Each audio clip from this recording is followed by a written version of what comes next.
It's a very, very important lecture, and it's going to be viewed by many, many, many people. And so the question and answer session will also be of great interest to them. Since we have only one microphone, I want you to come close to me when you ask your question so I can repeat the question, so that those viewing this video in Pakistan, in India, in Bangladesh will be able to know what the question was. But in addition to that, I would like you to give your comments as well, so people can hear what you've said in other parts of the world, okay? This is going to be viewed by many, many people, because this subject is very critically important at this time. So not only questions, but also comments, but because it's already so late, try and make them brief. First question. Yes. Come close. Assalamu alaikum, Sheikh. Walaikum salam. I listened to your lecture on YouTube. I'm very impressed with it. So, just a question that when you said Sunnah Nasai that the Hind will be conquered by Muslims. So, according to you, it's not the Mughal Empire. I wonder who's the Muslim ruler that's going to be there in India. The question is that the Hadith speaks about Muslims conquering India, and I dismiss the view held by some that this prophecy or this alleged prophecy was fulfilled at the time of the Mughal rule over India for many centuries. So he's asking me, which people is the hadith referring to? The hadith, in the second hadith says that the conquest of India will take place at the time when Nabi Isa alayhi salam will be here. And this is why I put the title of the lecture as Ghazwatul Hind and Akhiru Zaman. But the hadith says that when the Muslims conquer India, they will take the kings of India and drag them in chains and take them to Jerusalem, O kama qal.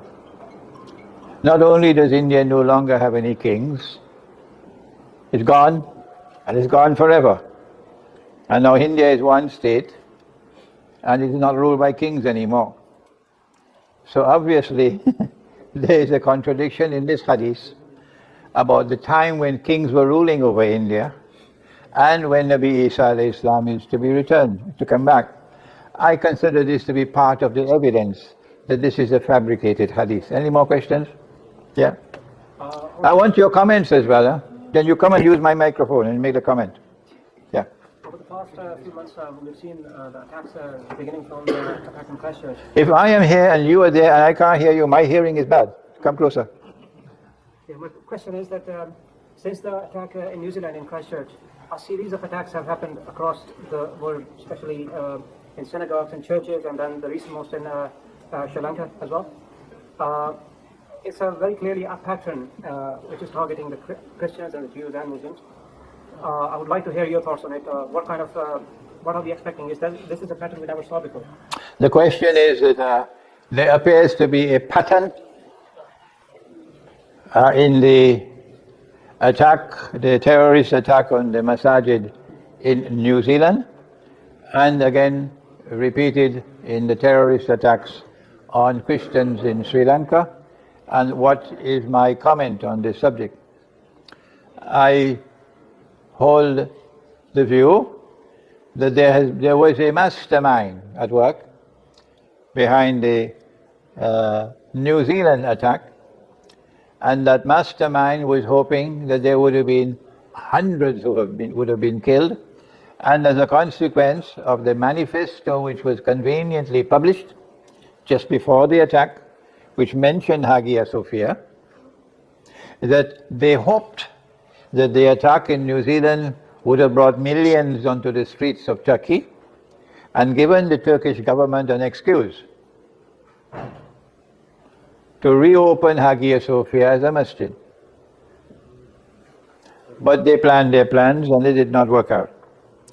And the government of Turkey is still fishing for an excuse that could allow them to reopen Hagia Sophia as a masjid and not cause Russia to break diplomatic ties with them.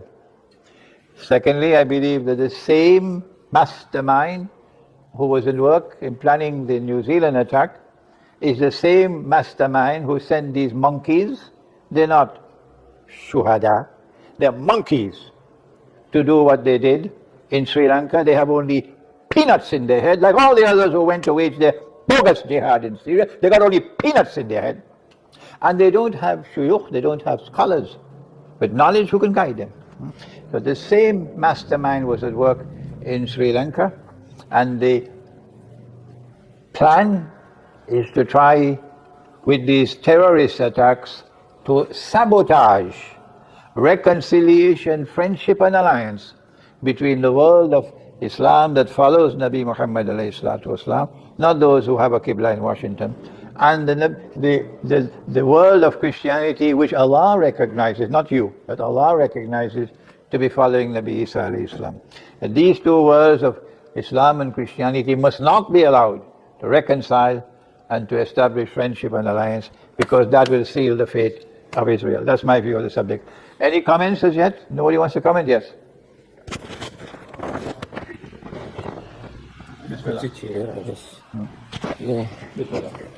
See, the last Khalifa is from descendant of the uncle of Prophet Muhammad sallallahu alaihi wasallam, Al-Abbas.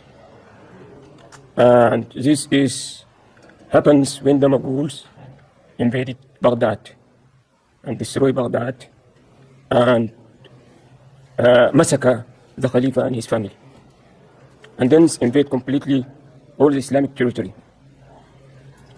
And at that point, the Egyptians start to fight those peoples in Palestine, and then defeat them in our battles. From there, just start chasing them. See, when the Khilafah weakens, is that they came attack from two sides. From Mughal, those are Isios, they came from top of Mongolia, up China, and they took all Indians, Persians, Irans, Middle East, and then they move up to Europe until Gaugas, Moscow, and all this part of Europe also. And also we're facing attack from the Christians. They want to take the Palestinians, and already taken the Palestinians. And then Salahuddin Ayyubi start for them and defeat them. Anyhow, the Osman empires, those are nomad peoples, nomad family, and start supporting the warriors, very tough. They're not religion peoples. The Arab peoples are knowledgeable, are religion. But those are nomad peoples. They join the Islam and start to become warriors and support Salahuddin Ayyubi family to fight the Mughal. And the Khalifa of Ayyubians, he was last Khalifa because he hasn't got children, so he passed this to the Uthmanians, to those people, because they are warriors and so on, and they are top generals. And then those people, they took over and start fight back the Mongolians and also the Christians, and they push them back until they open the Constantines, now is the Turkey, and then they move up to the Moscow and all these, the Gaugas areas. What happens? See, the Europeans, is they are barbaric peoples before the Christians. Yeah, just. What I want to mention is about, he mentions, he went, the Sheikh, he says that he went to Moscow, and he made because in Moscow there is the Orthodox church there, those are Orthodox, and here in Vatican there is Catholics, and in England there is such kind of called Protestants, it's just in England. See, those Christians, religions, they are not part of power in the state, because the state is being separated from the religions and running by corrupted monarchies. So when the Muslims, when the Osman fight fight those people, the Westerns, they fought the corrupted monarchies. They are not Orthodox, they are not Catholics. Okay, thanks so much. See, my question is that, my question is that, he said he went to Moscow and he went to Bulgaria, and he spoke to those priests, and he says that the Osmanian empires, they did such kind of they have to the jihad they did and the effort they did, that is what's wrong. It's not right. It's not right. Yeah, it's not right. Suppose just wait, brother, just wait. Suppose when you are the question, briefly, the questions. No, خلاص. Please let me finish. Don't make argument. Let me finish. I give you a point. I give my point. My point is that. Let me finish, guys. My point is that. Okay. It's not a lecture time, you see. Brother, let me finish. Don't speak. Let me finish. Yeah. See, when you listen to such kind of part, you have to listen to the other part. You went to Moscow and you went to Bulgaria. Why you not go to the Turkey to listen to them? Right, okay. Why they went there and did this and that is simple. Yeah. Okay, our brother here obviously differs with me. I made comments on the Ottoman Empire. I said that the Ottoman Empire violated the Quran. And if you are to say I am wrong, you must go to the Quran. That's what you have to do, not invite me to visit Turkey. Go to the Quran and show that I'm wrong. Are there any more comments or any questions? Yes, Bismillah. Question or comment? Question. Question, good. A lot of the masajids are being taken over by this organization called Tablighi Jamaat. What is happening now, there's a conflict between the people running the mosque and the Tablighi Jamaat taking over the masajid. I went to a conflict where I had to deal with the conflict. Now, how do you deal with these people? Because they only allow their own tabligh to do whatever they wish. Yeah. And they, You have thousands of people in India, in Pakistan, in Bangladesh and so on who are going to be paying attention to this lecture. So they don't want me to be responding about Tabligh Jamaat and what they're doing. So kindly either pose a question pertaining to the subject, or better than that, offer a comment on the subject. Yes? Talk about the reconciliation between the Hindus and Muslims. 1 second. You saying something? No, he's just telling you something. Oh, well, please be soft. Yeah, be soft. Allow him to speak. Yeah, okay. When you talk about the reconciliation, of course, we should reconcile all the religions. We should No. You misunderstood me. I quoted, the question is, that did I speak about reconciliation between Muslims and Hindus? No. I said that Allah has said in the Quran, إِنَّ اللَّهَ لَا يُغَيِّرُ مَا بِقَوْمٍ حَتَّى يُغَيِّرُ مَا بِأَنفُسِهِمْ. That if we are to formulate a policy towards Hind, the Hindu world, the proper way to do it is to begin by changing our own condition, following Allah's guidance, and then He can help us. And if we are to do that, what should we do? Answer, you have to first of all recognize that this bogus, Mughal jihad on the Hindu world was just as bogus as the Ottoman jihad on the Christians. If I'm wrong, come and quote me I'm wrong. I'm saying it plain and clear daylight, that the Ottomans waged a bogus jihad on the Christian world to sabotage what Allah has said in the Quran. That in the end time there will be a Christian people. Are you listening to the Quran? That in the end time there will be a Christian people. Is Nigeria listening? Is northern Nigeria listening to me? That in the end time there will be a Christian people. A people who will proudly proclaim that they are Christians, who will be closest in love and affection for Muslims. I have spent my life in scholarship. I'm not coming here as a schoolboy.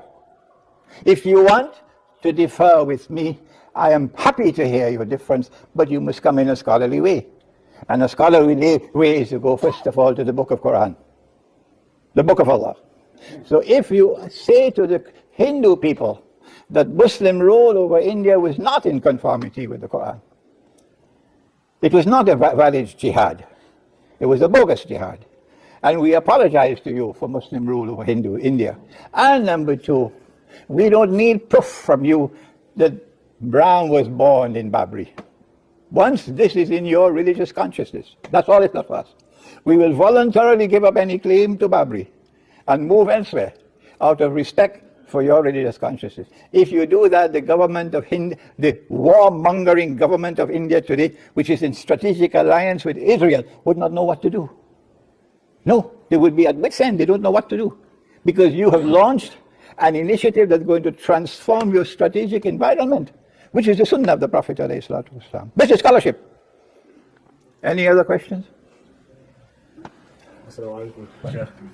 I have a question regarding the future of relations between the various religious groups in India as a whole in the future concerning the world which may be after the Great War. Muslims, Sikhs, Hindus all have their own political models.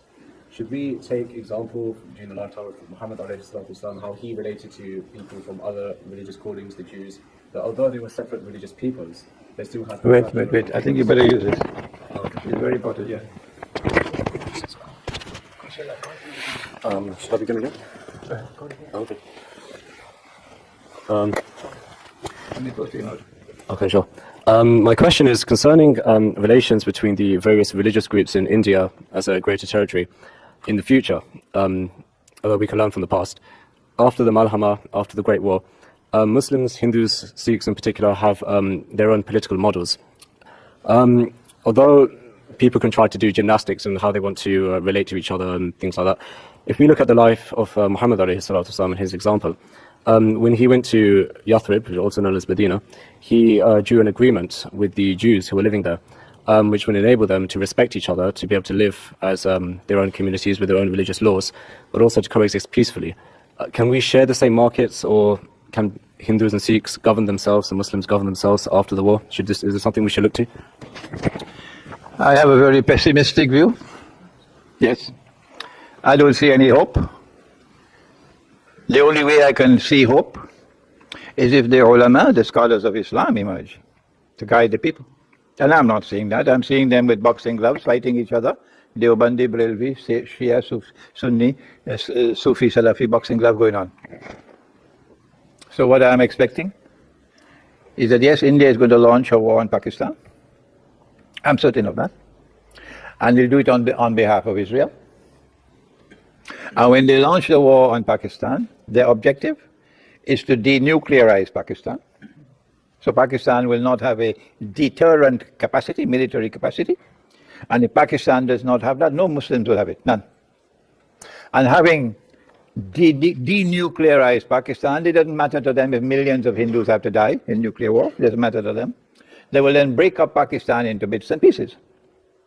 On that day when the attack on Pakistan takes place, Pakistan will then turn to China, hoping, or rather dreaming that China will intervene militarily.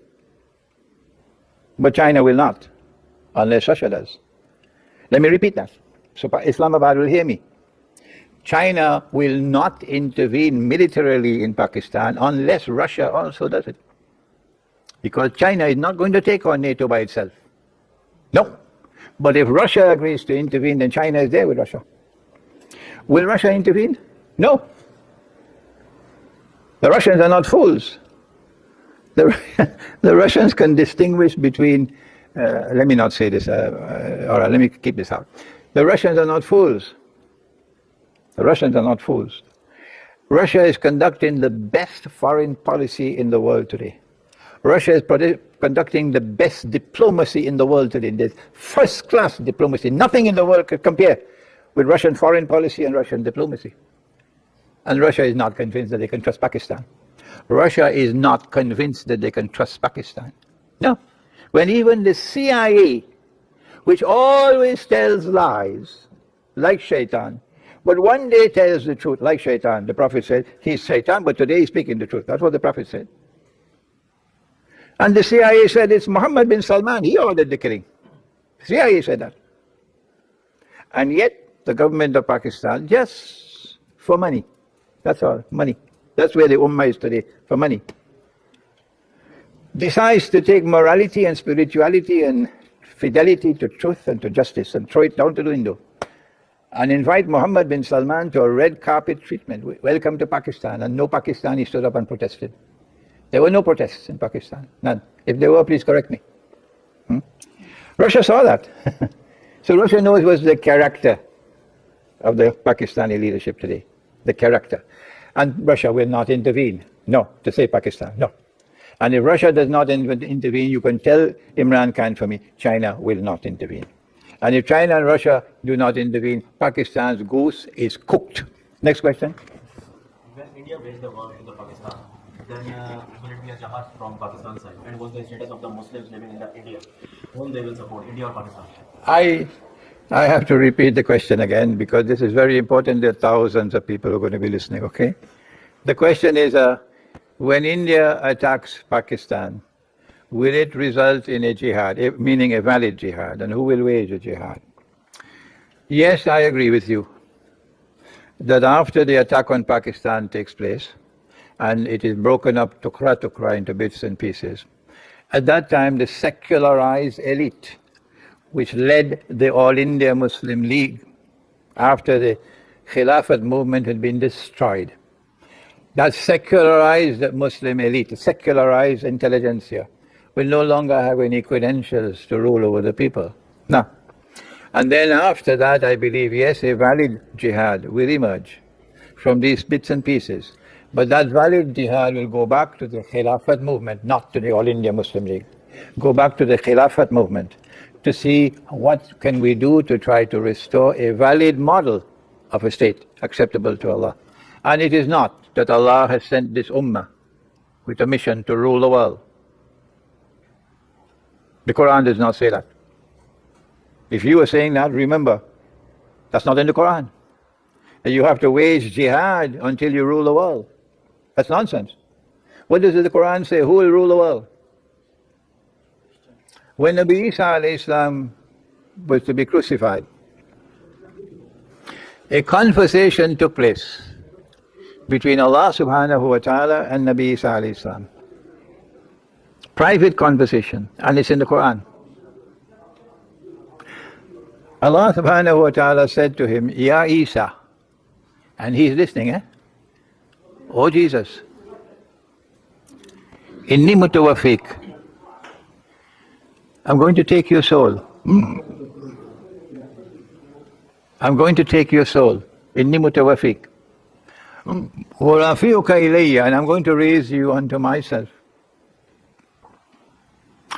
And because the people had said that he was a bastard, his mother was not married and so on, and they hurled this abuse on his mother, وَمُطَهِّرُكَ مِنَ الَّذِينَ كَفَرُوا, and I'm going to cleanse you of this kufr that they had hurled upon you.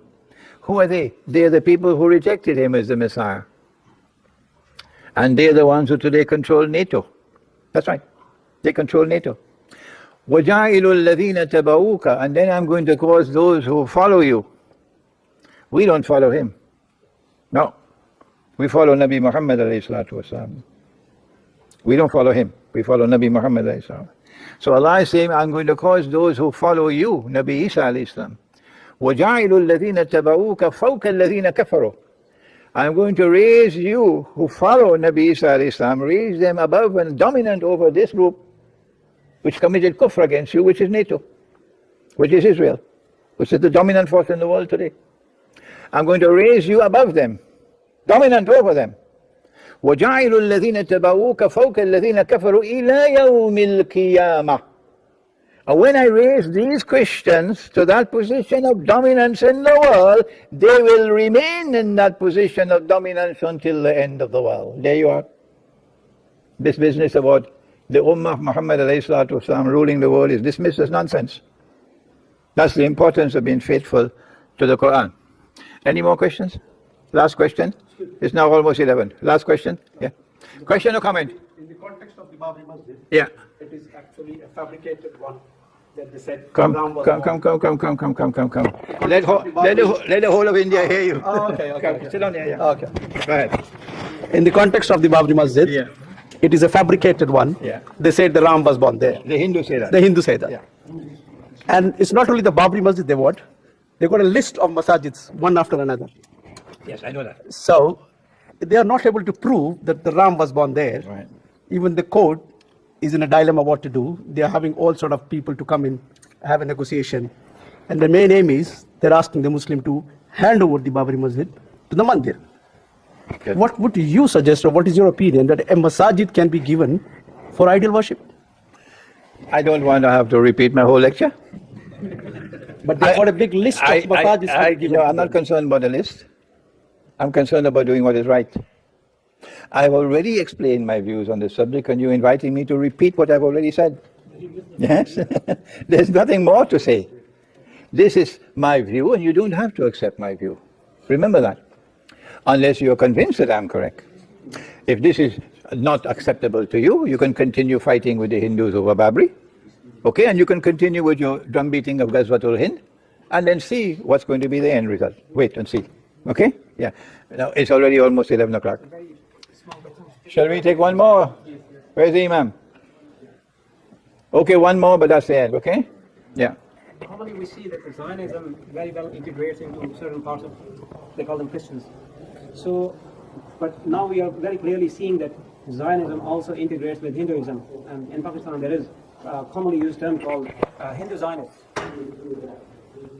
Why is this something which is not widely recognized, that the riba and the business of riba is historically being a part of the Hindu society for a long time, as same as it was in the part of Jews? You have asked a question. You want to know why is it that we do not recognize that the whole Hindu world today, that's what you said, the whole Hindu world today, all the Hindus are Zionists, all of them. And all the Hindus are in alliance with Israel, and they're all in alliance because of also their attachment to riba. And why don't we recognize it? I don't recognize. I do not recognize that the entire Hindu world is like the Jewish world today. I spent a long time in this lecture trying to impress upon you that the Hindu world cannot be described as the same as the Jewish world and the Western world. This is hostile to us, the Jewish world and the Western world. But I gave you ample evidence that this was not true of the Hindu world. Should I repeat the lecture? And you were sitting right in front of me.